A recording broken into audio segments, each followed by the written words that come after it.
montei uma empresa, fui trabalhar no mercado financeiro, como você sabe. Sim. A gente foi assim de 0 funcionários a 100 pessoas em poucos anos. Sim. Né? Então a gente tinha assim um sucesso, um reconhecimento, sabe? Que a princípio era para ser suficiente, né? E Sim. a gente falava, poxa, conquistou a vida. Mas a verdade é que assim, eu não estava bem. Eu tinha assim diversas sequelas desse processo todo que eu vivi, muita ansiedade, sabe? E um desequilíbrio assim de vida, né? Que eu mesmo não percebia. E olhando para as pessoas para quem eu trabalhava, os grandes diretores, gerentes, sócios dessas empresas imensas, sabe? Eu via que eles também não eram pessoas equilibradas. Sabe? Então isso me colocou num lugar onde eu estava indo para um buraco e as pessoas que já estavam lá na frente também estavam numa dificuldade Sim. muito grande. E eu falei, cara, tem uma coisa errada. Né? E foi aí que eu comecei a procurar por soluções alternativas, né? Então o que eu fiz de verdade foi parar um momento e fiz uma oração, né? Na minha casa, pedindo, né, se tivesse uma resposta, né, que essa fosse enviada, que eu fosse enviada uma ajuda, que esse era um momento importante, né? E fiz isso de coração. No dia seguinte eu acordei com a vontade de praticar yoga. Eu nunca tinha visto yoga na minha vida. Foi uma intuição mesmo, foi tipo assim, um insight que deu. Uma coisa que veio pra mim, sabe? E eu sabia que tinha que ser com um indiano, né? E eu, na época, eu estava namorando uma americana, né? Eu falei, no seu curso de português, não tem nenhum indiano lá, não, que seja professor de yoga? Ele falou, tem. E ele era professor de Vedanta também. Então, eu comecei assim, sabe? Com esse chamado espiritual. E comecei a estudar Vedanta e Yoga ao mesmo tempo, né? Desde o início. Sim. Perfeito. E você foi para a Índia em que momento? Foi logo que você começou a estudar? Não. Eu estudei antes de ir para a Índia definitivamente, fazer meu curso, foram 7 anos no Brasil. Ah, sim. Então eu continuei trabalhando e Vedanta e Yoga era um acessório que eu coloquei na minha vida para me equilibrar. Depois de uns 3, 4 anos, eu fui primeiro nos Estados Unidos para conhecer o mestre, que era o mestre do meu mestre. Sim. Vamos dizer assim, o último mestre vivo, né, mais antigo. Sim. Que se chama Swami Dayananda. E aí eu fiquei sabendo da existência desse curso na Índia, né, de longa duração, e na época não fazia sentido para mim, porque eu estava ali no meio do trabalho e tudo mais, né. Mas mais 3 anos se passaram e o estudo começou assim, a ser uma coisa muito significativa na minha vida, sabe? Eu já dava algumas aulas para iniciantes, eu sabia mantras, Sim. sabia meditação, né? E eu falei, cara, eu quero fazer esse curso. Aí eu parei 1 ano no Brasil para estudar sânscrito, porque o curso não é em inglês, é em sânscrito. Ah, sim. Eu já estava estudando, mas eu precisava de uma força a mais, né? Então eu tirei um período sabático, estudei sânscrito, e aí eu fui para a Índia e lá passei 4 anos e meio. Perfeito. E aí você foi, já tinha alguém lá, né? Além do professor, do mestre, tinha alguma pessoa, ou você foi na cara e na coragem? Porque é uma cultura muito diferente. É muito diferente, né? O que eu fiz foi uma vez antes, para ver, né? Passar pouco tempo. Ah, sim. Aí eu entendi a cultura, entendi os desafios, aí voltei, fiz esse período sabático e eu fui definitivamente. Teve uma viagenzinha antes, só para perder o medo. Sim, perfeito. Eu estava até comentando com a Carol, que é assessora, antes de você chegar, que a gente vive num mundo de caos, né? Que às vezes é importante silenciar um pouco a nossa mente, a gente sabe da importância disso, mas as pessoas não conseguem. Não conseguem, é o que eu escuto muito das pessoas, mas é difícil, mas eu não consigo parar e meditar. E eu vejo que você tenta trazer, as pessoas às vezes enxergam o yoga, o Vedanta, como algo muito distante da realidade. É algo muito descolado, porque a rotina consome tanto, está tanto no modo automático que parece algo muito distante. Então, o que você acha que como é possível trazer isso de uma forma simplificada para quem trabalha num mercado que é caótico, que é acelerado e que precisa desse momento de pausa, mas não sabe como começar? Tem 3 coisas que podem ser feitas, né? Eu queria adicionar uma coisa também que você perguntou antes, que muitas pessoas vão para a Índia e têm experiências na Índia, né? Mas o que tem assim de singular nessa experiência que eu tive foi passar os 4 anos e meio na floresta. Ah, sim. Sabe? Então não foi 4 anos e meio numa cidade, vivendo, em hotel, né? Não, 4 anos e meio na floresta, uma vida simples com o mestre, né? Não acham, né? Bom, e respondendo a sua pergunta, existem 3 coisas que uma pessoa consegue fazer e que é muito simples e é muito efetivo. A primeira é uma boa prática de respiração. Então, existem práticas de respiração que levam de 2 a 5 minutos, né? E é cientificamente comprovado como uma coisa que derruba o estresse, modifica a fisiologia, cria novos hábitos, né? Então, pranayama, a respiração, é o primeiro elemento. O segundo elemento também, que é fácil de colocar dentro da vida, é a meditação. Que você pode começar com 5 minutos e no máximo vai levar assim, uns 20, 30 minutos para uma pessoa que já está fazendo há muito tempo, sabe? E a única questão é que tanto a respiração quanto o pranayama, a meditação, não pode ser qualquer pranayama e qualquer meditação, não funciona. No Ocidente, quem fala que faz meditação, em geral não faz relaxamento, visualização. Meditação, você desliga do mundo exterior, né? Você literalmente entra num estado alterado de consciência, que para isso você tem que ter uma técnica, né? Isso é o que é raro da gente ter aqui no Brasil.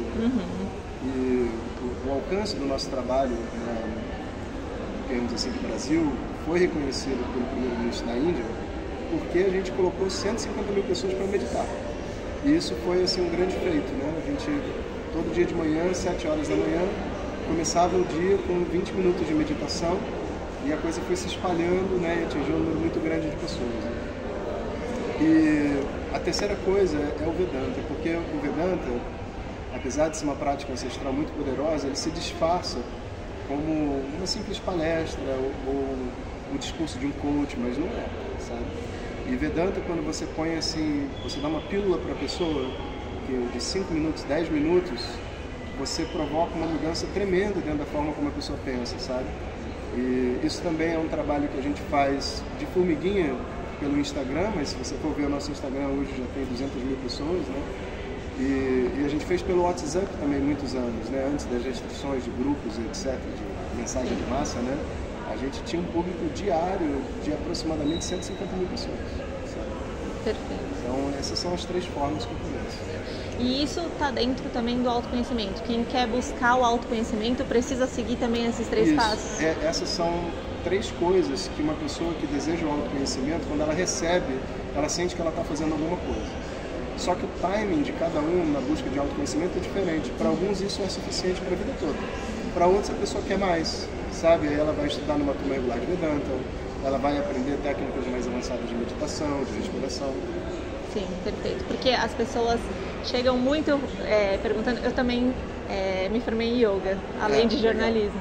E eu tô no começo ainda da caminhada dessa busca. E muitas pessoas que chegam para mim são pessoas que nunca praticaram nada. Exato. E são pessoas que têm muito essa visão. Ah, não é para mim, esse estereótipo, né? Não, eu não sou zen, eu não vou praticar. Justamente por isso que você precisa. Exato. E as pessoas falam muito isso. Ah, mas autoconhecimento, eu já me conheço, né? Exato. Como que eu consigo? Eu falo, é a questão do silenciar, né? Mas você acha que esses 3 passos já é um início? Ele já é um início, porque são 2 momentos, né? O primeiro momento é um rescue, assim, sabe? Você precisa equilibrar a pessoa para poder viver bem. Sim. Sabe? E outra coisa é a busca espiritual, que não necessita a pessoa estar numa grande crise. Se uma pessoa objetiva, inteligente, emocionalmente madura, dentro desse mundo, ela vai falar, cara, o que é isso aqui? Você Sim. entende? Aí essa é uma busca com mais profundidade, aí você vai precisar de mais ferramentas, né? Mas o início são esses 3 passos. Perfeito. E uma coisa que muitas pessoas falam, eu queria saber um pouquinho da sua opinião sobre isso. Muito se fala no mundo de hoje, que é o que deixa as pessoas ansiosas também, sobre propósito. O que é, na sua visão, propósito? Você acredita em propósito? Você acha que existe isso? E como que as pessoas podem lidar com isso? Adicionando também a pergunta anterior, Sim. A prática de yoga é uma meditação. O efeito dela, né, de ter tanto impacto na vida das pessoas, é porque quando você associa, né, o exercício físico com uma prática meditativa, você facilita a pessoa também a sair do mundo, mergulhar dentro dela, que seja ali 20 minutos, a prática tem 1 hora, mas 20 minutos ela se desconecta, sabe? É o mesmo benefício de fazer 5 minutos de meditação. A meditação é mais fácil, porque leva menos tempo, mas você precisa ter uma boa técnica. E aí nem todo mundo tem, sabe? Bom. Não, sobre o propósito. Se você acredita que realmente... Então, a visão dos Vedas sobre o propósito é que a vida da pessoa ela tem 3 momentos diferentes em relação ao propósito dela. O primeiro momento é o chamado momento da sobrevivência, onde o único propósito dela é sobreviver, funcionar dentro do mundo. Se ela acha que ela precisa ter um relacionamento, ela conseguir ter um relacionamento. E em nome da espiritualidade, em nome desse equilíbrio, as pessoas buscam a espiritualidade para isso. Eu quero conseguir me relacionar com alguém. Que ferramentas eu tenho dentro do mundo para poder me tornar uma pessoa apta a isso? Eu quero conseguir trabalhar, eu quero conseguir levantar da minha cama. Então, muito do que a gente vê assim dentro da sociedade hoje, de esses mecanismos assim de coach, fazer agenda, é ajudar a pessoa a conseguir cumprir aquilo que ela se propõe como uma pessoa aqui dentro. Então a gente diz sobrevivência. Sabe? Perfeito. Quando esse momento da sobrevivência passa, que foi o que aconteceu comigo, né, foi o meu despertar lá naquele início de história que eu te contei, sobreviver por sobreviver tem um limite da nossa própria satisfação, porque se eu já tenho um relacionamento, eu já tenho um trabalho, mas eu não consigo viver bem dentro daquele trabalho, dentro desse relacionamento, sabe? Eu estou operando. Eu posso, pelo meu ego, assumir que é isso mesmo e dizer ninguém consegue ter um bom relacionamento, ninguém é feliz com o trabalho, o mundo é uma grande mentira. Ou eu posso virar para dentro e dizer assim, cara, talvez o problema seja aí. Conversando com as pessoas em volta, você vai descobrir que 90% das pessoas acreditam que não dá para ter um bom relacionamento. Sim. Mas tem uns 10% que falam, eu me relaciono e sou muito feliz com o relacionamento que eu tenho. E se a pessoa não está presa dentro do ego dela, aí ela vai vir para um outro estágio, que é um estágio que a gente chama de purificação. Que sou eu, como uma pessoa dentro do mundo, eu entendo que se eu não me livrar dos meus traumas mais profundos, da minha estrutura contaminada de pensamento, eu não consigo me relacionar bem comigo mesmo e naturalmente com ninguém, nem com nada, sabe? Então é um momento onde a pessoa adquire qualificação espiritual, sabe? Primeiro, ela sobrevive. Segundo, ela está ali se purificando e está se qualificando espiritualmente. O terceiro momento é porque, vê bem, eu já tenho um trabalho, eu já tenho um relacionamento, mas ao mesmo tempo eu não me vejo feliz. Então, se o meu propósito maior de todo mundo é ser feliz, então a primeira coisa que eu preciso fazer é conseguir viver adequadamente o que eu me propus a fazer, é o processo de purificação. Sim. Mas quando a gente avança dentro dessa história, a gente descobre que a sociedade não nos propõe nenhuma outra coisa diferente do que a gente já faz. É para ter uma família? Eu já tenho. É para ter um trabalho? Eu já tenho. É para contribuir para o mundo? Aí eu faço um trabalho social, tal, eu contribuo. E mesmo assim eu não me sinto satisfeito. Aí nesse momento o mundo material não tem como ajudar. E aí a gente é onde, vamos dizer assim, a visão dos Vedas se difere da espiritualidade de uma forma geral. As pessoas começam a acreditar que existe um outro propósito que ela não está fazendo e por isso ela não está feliz. Sim. Mas na verdade o que falta é o autoconhecimento, e o autoconhecimento nessa etapa vira o propósito da vida. Porque eu quero me conhecer para poder ter a satisfação de viver uma vida simples e plena, sabe? E isso seria a terceira etapa. Então, independente do seu ofício, da sua profissão. Exatamente. Perfeito. É algo mais profundo. Mais profundo. Não é porque eu entendo que as pessoas às vezes confundem muito o propósito com o ofício que ela tá fazendo. Então a gente diz assim, enquanto a pessoa ela tá achando que tem muitos propósitos que ela tem que escolher, é porque a qualificação da mente ainda não aconteceu. Quando a qualificação acontecer, todos os seres humanos só têm um propósito, se conhecer. Perfeito. Ótimo. Eu queria saber agora, professor, sobre os próximos projetos. O Instituto, né, que vocês estão expandindo, estão agora com projetos novos. Eu queria que você falasse um pouquinho sobre esses projetos. Tá. Então, o nosso projeto principal é expandir a Pequena Tribo, que é o nosso contraturno escolar, né? Hoje ano passado a gente atendeu 20 crianças, esse ano a gente está com essa meta de atender 40, sabe? Sim. E basicamente o que a gente está fazendo é um sistema educacional voltado para a espiritualidade, esportes, né?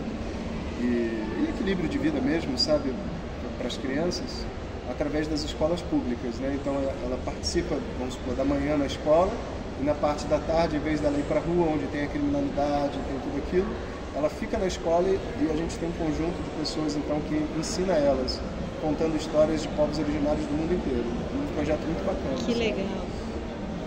Muito bom. Esse ano também a gente vai inaugurar o primeiro Gurukulam de Vedanta no Brasil, né? Em Petrópolis, sabe? E em novembro, né, a gente está aguardando o G20 que vai ter, com a vinda do primeiro-ministro da Índia, vamos ver se ele pode estar presente, né? Então, a inauguração do Gurukulam é a segunda coisa que a gente está fazendo. E a terceira não é uma coisa física, né? Mas a gente está abrindo o primeiro curso de formação de professores de Vedanta. Depois de 10 anos no Brasil e com muitos alunos assim que se dedicaram, né, esses anos todos, a gente está abrindo o primeiro curso, onde a gente vai para a Floresta, em Minas Gerais, e vamos passar juntos lá 3 anos. Bacana. Você vai trazer da sua experiência também, exatamente, né? O que eu vivi lá no português. Vai trazer um pouquinho. Perfeito. Muito obrigada, viu, professor? Nada, querido. Muito Prazer, obrigada. Tá?